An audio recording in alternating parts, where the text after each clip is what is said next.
যারা বসেছি আমরা কেউ নাচার জন্য বসি নাই, কেউ গান শোনার জন্য বসি নাই, কেউ শয়তানের ধোকায় পড়ে বসি নাই।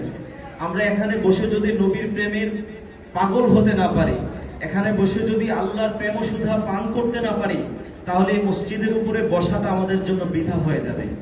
ইসলামী সঙ্গীতে অনুষ্ঠানে এসে যদি আল্লাহ এবং আল্লাহ রাসূলের প্রেম আমাদের অন্তরে না আসে, তাহলে এইটা আমাদের সার্থকতার মধ্যে পড়বে না।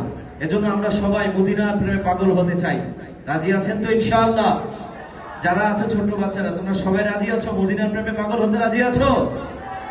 দুনিয়াতে পাগল হলে মানুষ পাগল বলে, মাথা খারাপ বলে, কিন্তু মদিনার প্রেমে যদি পাগল হলে কেউ পাগল বলে আমাকে, তাহলে এতেই আমি অনেক সুখী।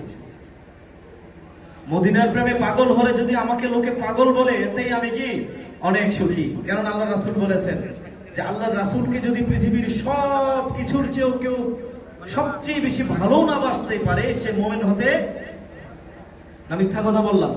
আল্লাহ রাসূলকে পাগলের মতো ভালোবাসতে হবে। লোকে আমাকে যাই বলুক, আল্লাহ রাসূলকে আমি নিজের প্রাণ মন সবকিছু দিয়ে ভালোবাসবো ইনশাআল্লাহ।